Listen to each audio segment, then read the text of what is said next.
I ran away at 17, after my brother stabbed me, but my parents said it was my fault. Years later, they tried to use my name for their scam, so I buried them legally, and now they're begging. Hey, Reddit.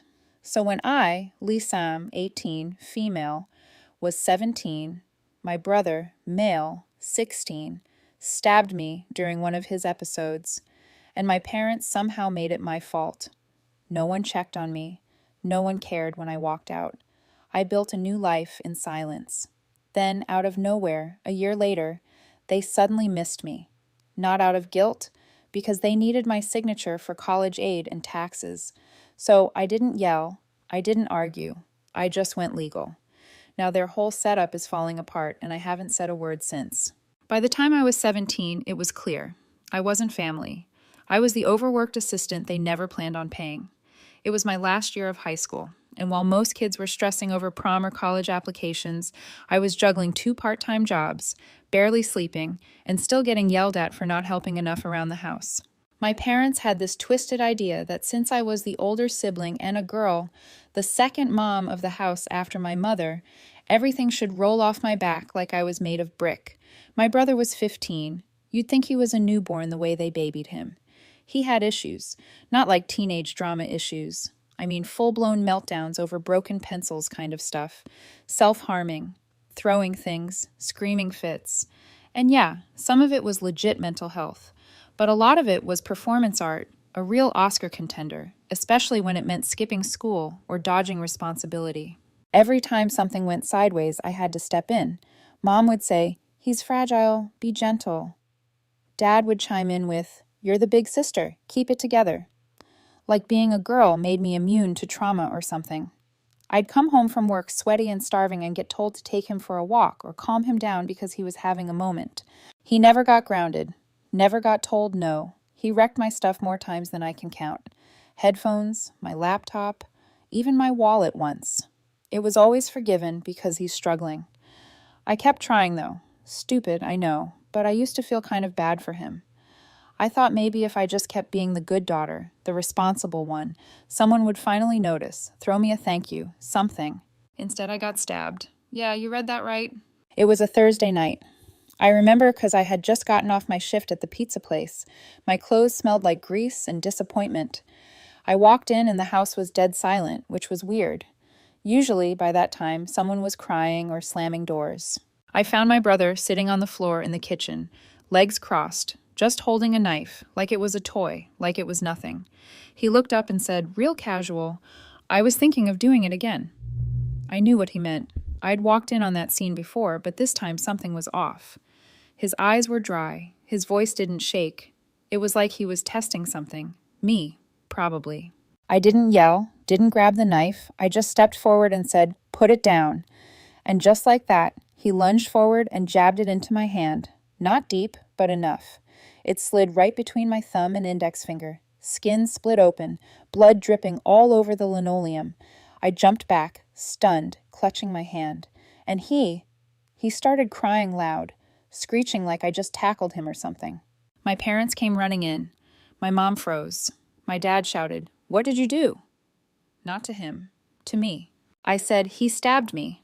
And my mom, I swear on everything, said, "You probably scared him. Why would you corner him when he's upset?" I'm holding my hand together like it's going to fall off, and she's telling me I was too aggressive. My dad was already on the phone with his care team, telling them he'd had another incident. They were all over him, stroking his hair, whispering to him. My mom didn't even ask if I was okay. I wrapped my hand in a kitchen towel myself.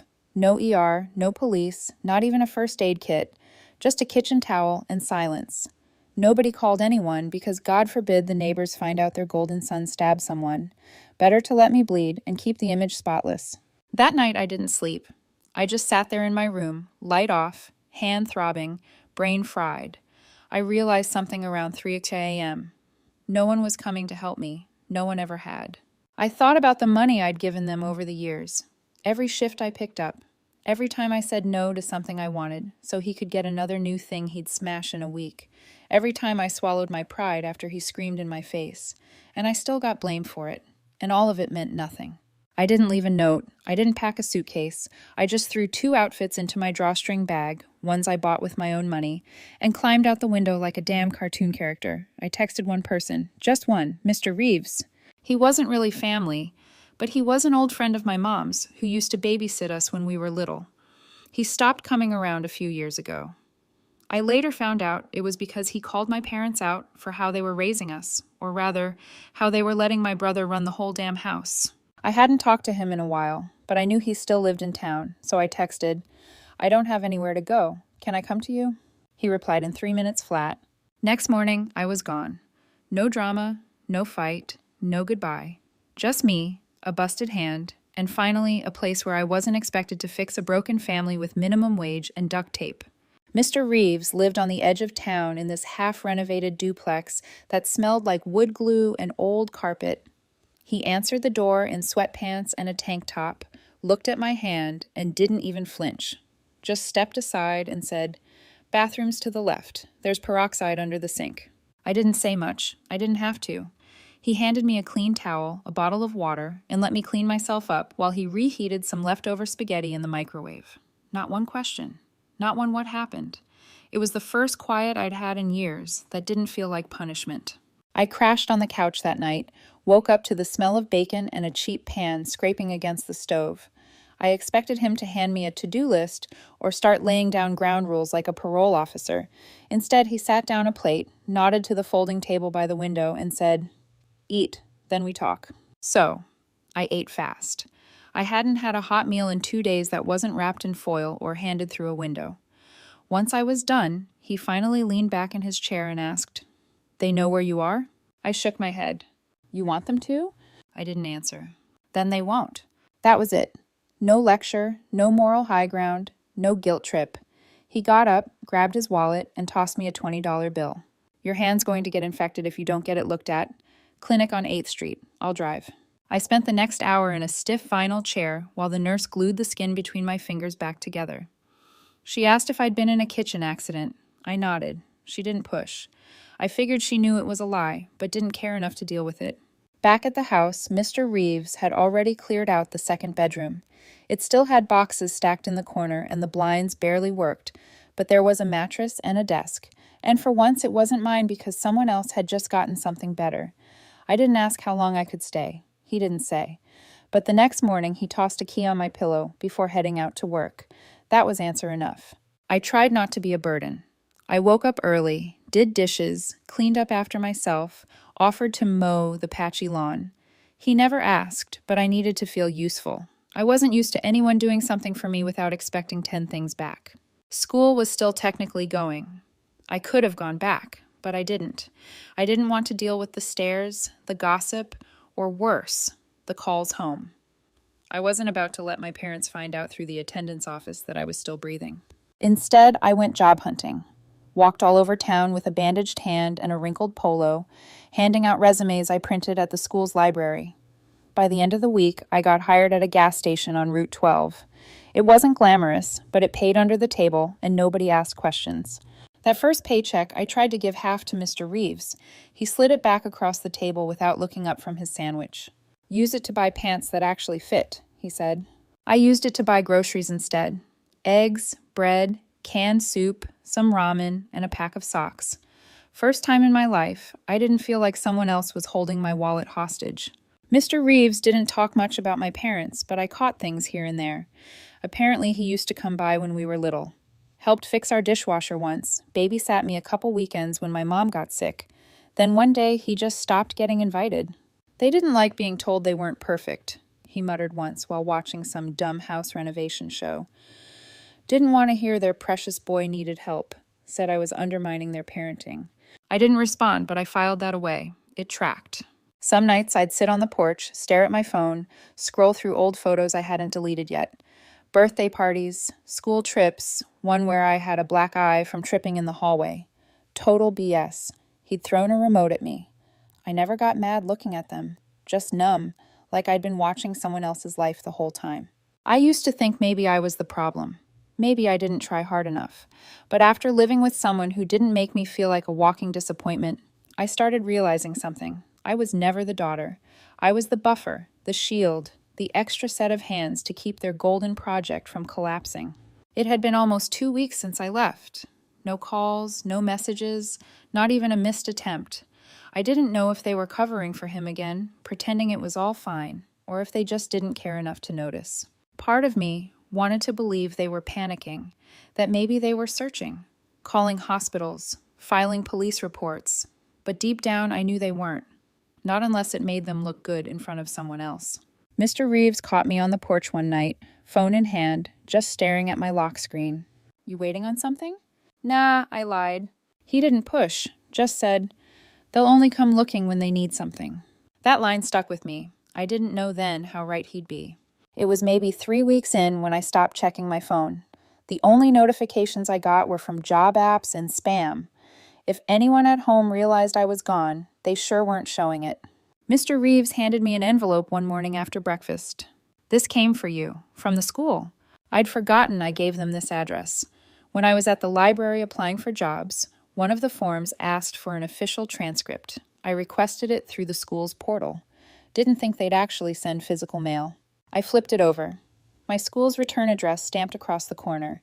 Inside, my official withdrawal confirmation. I hadn't even gone back to finish paperwork. But I guess after enough no-shows, they processed me as a ghost and checked the box themselves. Probably easier than calling home and getting stonewalled by his son going through a lot again. I guess someone at the school figured it out when I didn't return. The real punch came from the second sheet. It was a breakdown of my academic records, GPA, credits completed, all that. At the bottom, a note. Final records can be sent to post-secondary institutions upon request. That line sat heavy for some reason. I hadn't thought about college since I left, but I remembered guidance counselors pestering everyone during junior year. I remembered the binder full of scholarships we were all told to look at. I'd wanted to apply to a trade school, HVAC, maybe carpentry, something that didn't involve another 4 years in classrooms. My parents shut it down immediately. "You're too smart for that," my mom said. "You'll waste your potential." What she meant was, "Your brother's the one we're backing. You're on your own." They said they'd figure something out when the time came. Then nothing. No talks, no FAFSA, no help. I brought it up once, just once. After a shift at the store, I said, "Hey, what about college stuff?" My dad looked at me like I'd asked to buy a Ferrari, told me I should be focusing on paying my share and helping around the house. That conversation ended with me cleaning the bathroom while my brother watched Netflix and scrolled on his phone. I told Mr. Reeves all that. He nodded, chewed his toast, then said, "You ever check your credit?" "My what?" He raised an eyebrow. "You're almost 18. You've been working. You ever see a pay stub, bank account under your name?" I hadn't. The job I had before the pizza place paid cash. The pizza job, my mom set up the direct deposit. She told me she'd handle it to keep things organized. I didn't have access to it. She'd give me $20 here, $50 there. Said the rest was going toward bills. Mr. Reeves wasn't just some random nice guy. Before he semi-retired, he used to run a local outreach program, helped kids, did court referrals, even sat on the school board for a while. He knew people, lawyers, social workers, people who actually gave a crap. So that afternoon, Mr. Reeves took me to the library, helped me set up my own email, pulled up a free credit report site. We ran my info. 3 accounts popped up. 2 phone bills and a store card. All delinquent. All opened years ago. One was a store I'd never even been inside. I clicked the details. Address listed? My parents. Account holder? My name. Authorized user. My mom. I felt my stomach drop.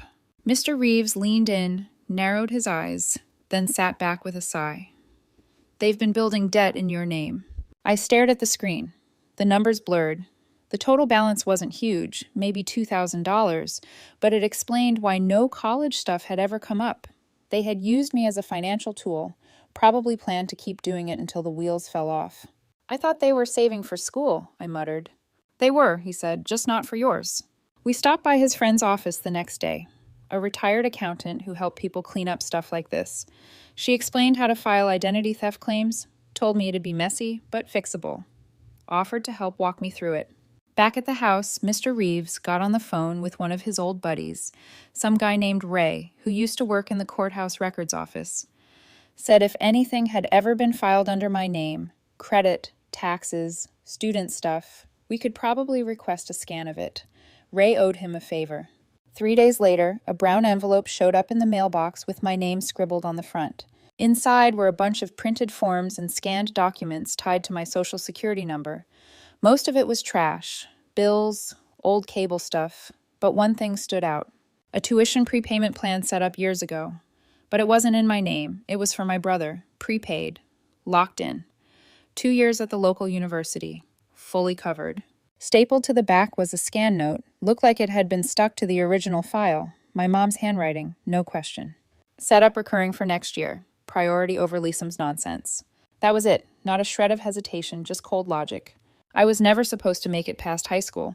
My job was to help pay for groceries, keep quiet, and stay out of the way. He got the future. I got silence. I didn't cry. I didn't rage. I just sat there holding the paper, feeling like the air had been yanked out of the room. Mr. Reeves didn't say anything. Just stood up, grabbed 2 root beers from the fridge, handed me one, and said, "You still want to go to trade school?" I nodded. "Good, we'll get you there, without them." That night, I wrote it all down. Every memory I could pull. How many jobs I worked. How often I covered for him. The fights they pretended didn't happen. The knife. The blood. The hospital trip they never paid for. I wrote it in a spiral notebook and shoved it in the drawer, not for revenge, just in case I ever forgot that none of this was in my head.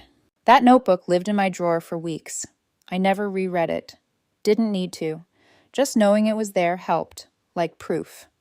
If anyone ever questioned why I left, I could show them pages, dates, names, details, things they tried to erase. I was still working at the gas station. Nights were slow. Most of the customers were regulars or sketchy road people looking for smokes and microwavable burritos.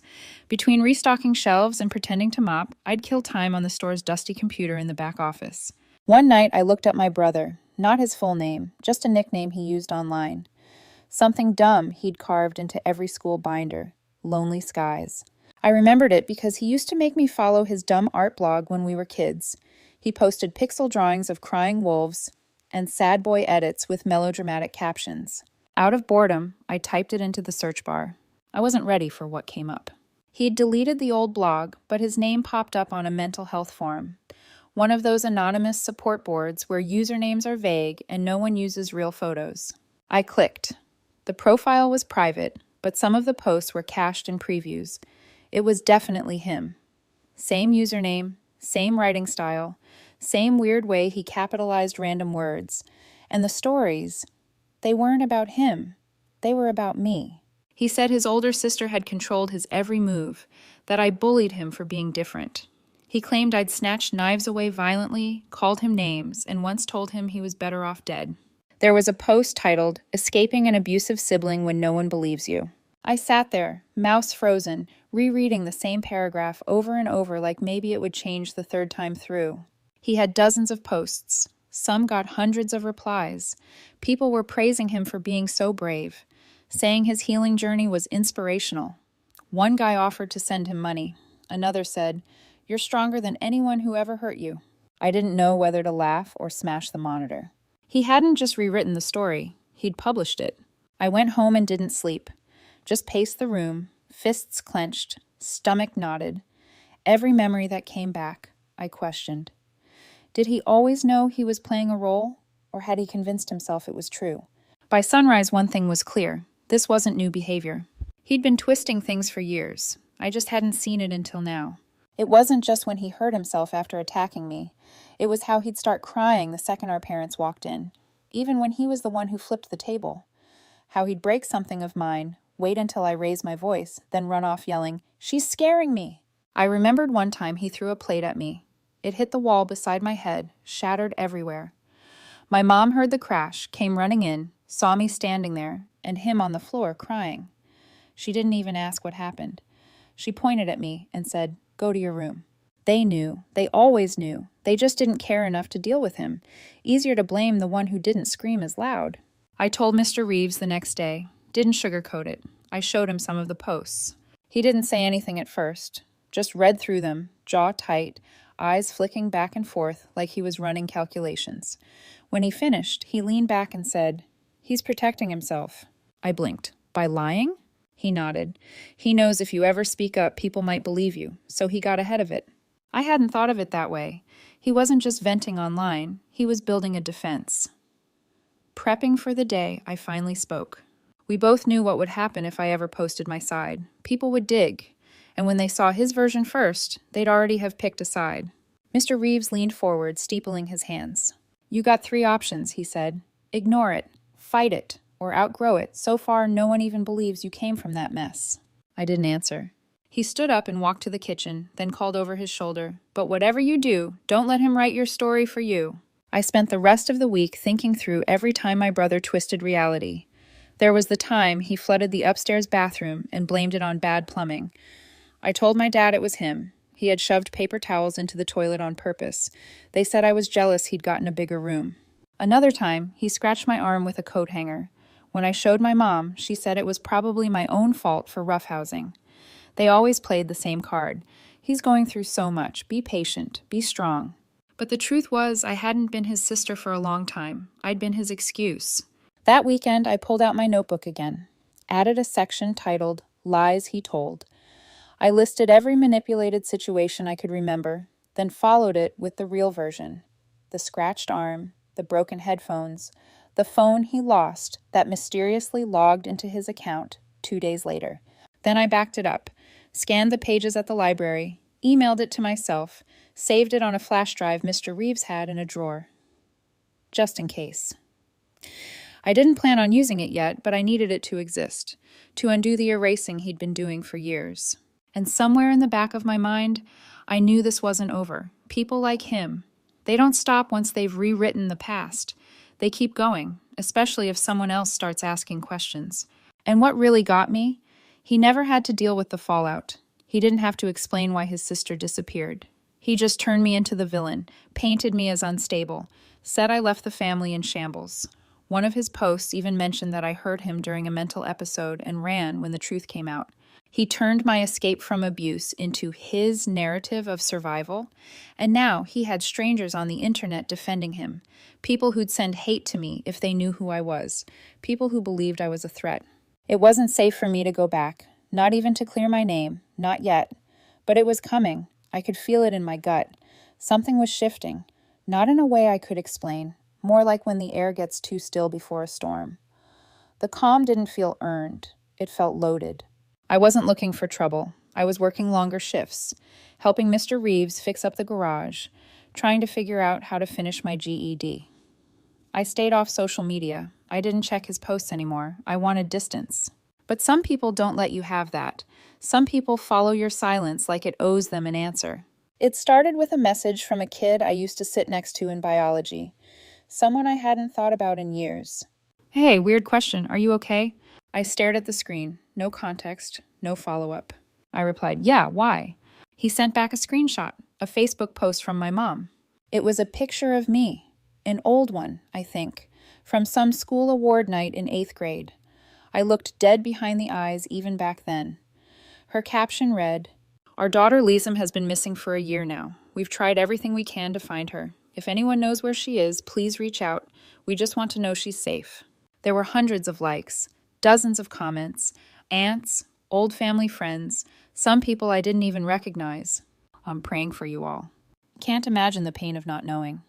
She was always such a good kid. Have you contacted the police again? I sat there, jaw locked, pulse ticking in my neck. They hadn't tried anything. Not one call, not one message, not a single email. They didn't know where I went. They never asked, never called, never sent anyone to check. Mr. Reeves was in the same house, in the same town, with the same phone number, and they never bothered. Not until now. Mr. Reeves came home that night, and I handed him my phone. He read it, sighed once, then asked, They tag you? No, I said. Then they're phishing. They want you to come to them. The next morning, I woke up to 3 missed calls from a blocked number, then 2 more from my uncle, then one from a random cousin I hadn't spoken to since I was 10. I didn't answer. By the 3rd day, I started getting texts, all the same vibe. Hey, they're just worried. They're hurting, Lism. At least let them know you're alive. It's been a year. Maybe it's time. Maybe it's time. They didn't say that when I was bleeding in the kitchen, while everyone comforted the one holding the knife. They didn't say that when I worked 30 hours a week at 17 while he got a paid-off college fund. They said it now, when the likes were rolling in and people were asking questions they couldn't answer. So I did what I should have done months ago. I messaged my mom directly. "I'm alive, I'm fine, I don't want contact, stop using me for attention." She replied within minutes. "We've been worried sick. You don't understand how this has affected the family." I didn't reply. She followed up again. "Can we please talk just once?" I ignored it. That's when they got nasty. My dad messaged next. "You're being ridiculous. We're trying to move forward, and you're acting like a child. You left without a word." I finally snapped and wrote back. "I left because no one cared. I was bleeding. You told me it was my fault he stabbed me." He didn't respond to that. But later that night, another message came in. This time from an unknown number. No text, just a file, a PDF.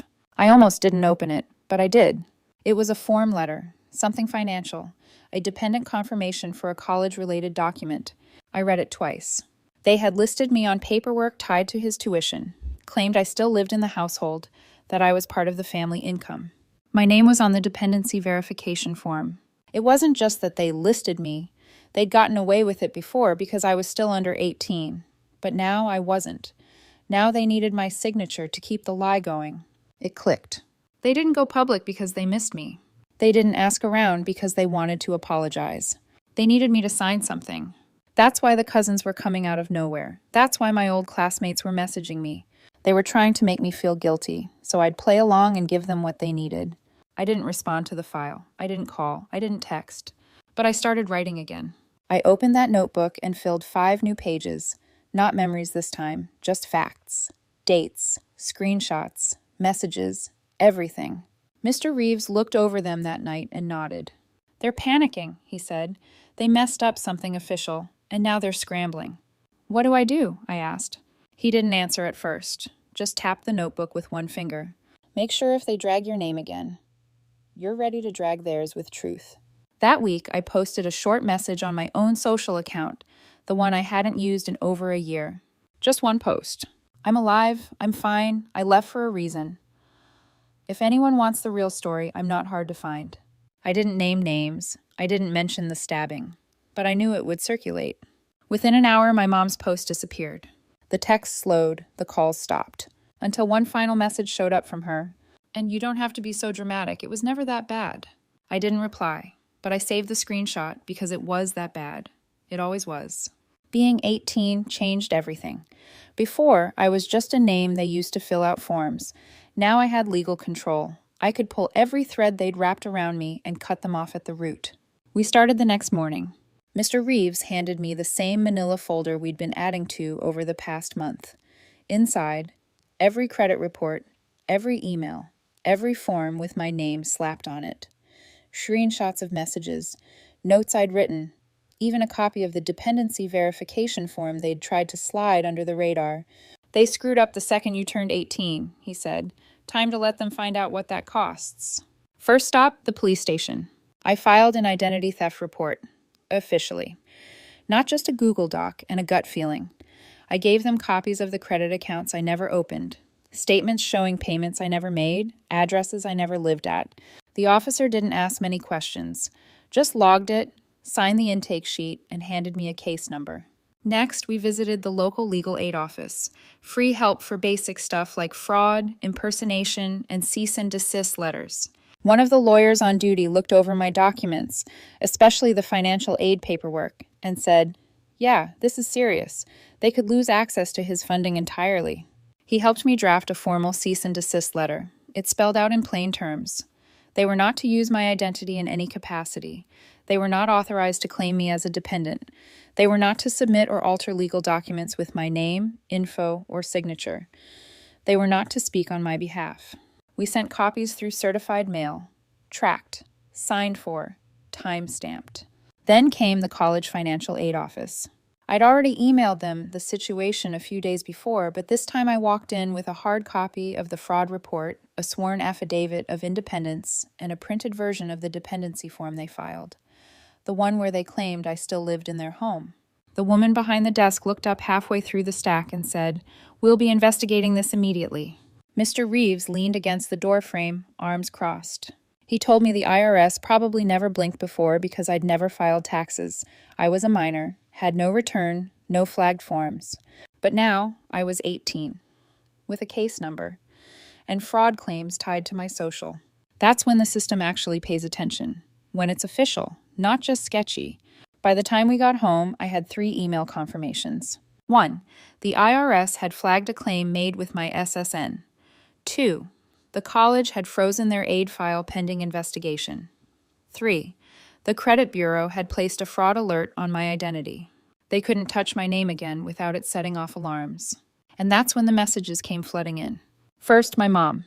You've created a mess. You don't understand the damage you're doing. He might lose everything. Then my dad. You're acting like a stranger. This isn't the way to handle family business. Funny. I bled in the kitchen and nobody called that a family business. Then came another cousin. This one tried to play the middle. Look, I get why you're mad, but do you really want to ruin his shot at school? Just think about it. They were all saying the same thing without realizing it. That his future mattered more than mine. Still, even now, I didn't respond. I didn't need to.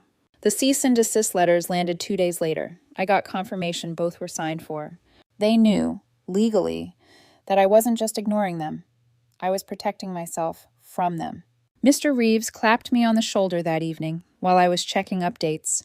You didn't just cut them off, he said. You built a wall with your name on it. They'll have to deal with that every time they try anything. He was right. There was no more emotional blackmail, no public posts fishing for sympathy, no more using me like a tool and hoping I wouldn't notice. It was all out in the open now, under scrutiny, with my case number stamped in black ink. And if they kept pushing, let them. I had the paperwork, the signed documents, the fraud report, the IRS flag, the proof. They'd been rewriting the story for years, telling everyone I was unstable, ungrateful, dramatic. Not anymore. They couldn't use me for aid. They couldn't file taxes under me. They couldn't post that I was missing or troubled or refusing to come home. I'd stripped that right away, legally, permanently. The next week, I got a final message from my mom. You're really doing this? After everything we've done for you? That line should have stung, but it didn't, because now I had a folder, a real one, not just the one in my drawer, filled with everything I'd done to survive what they put me through. And that beat any birthday card or Facebook post they could ever put out there. I didn't reply. I blocked the number. And I emailed my lawyer contact one last time. If they try again, I'll escalate. Just say the word. I didn't hear anything for weeks. Total silence. No cousins. No guilt trips. No fake apologies. Then I got an email from the college's compliance department. One sentence stood out. Your documentation confirms fraudulent use of your identity by third parties. Their access to financial aid has been revoked. That was it. I didn't cheer, didn't smile, just exhaled like I'd been holding it since I was 17. A week later, Mr. Reeves tossed a thick envelope on the counter. It had my dad's name on the return address. I didn't open it. He shrugged. Probably a plea or a threat. Doesn't matter. It didn't. Turns out the school's aid package was the only thing keeping my brother enrolled. Without it, he couldn't pay. He dropped out within the month. Word got around fast. Family group chats lit up. Someone messaged me a screenshot, my mom ranting in all caps about how I ruined my brother's future out of spite. I didn't even respond. But what really sealed it? The IRS flagged their taxes. Investigations take time, but identity fraud on federal filings? Not something they can just walk off. That wasn't a grudge move. That was just me clearing my name. The rest, they're doing on their own. One of my aunts tried to play both sides and reached out. They're struggling. They're losing everything. I said. So did I. They didn't care then. She didn't message back. Mr. Reeves caught me on the porch one night, said, You still waiting for an apology? I shook my head. I just wanted it to stop. He grinned. It has. And he was right. I wasn't missing. I wasn't dramatic. I wasn't dangerous. I was done. And for once, that was enough.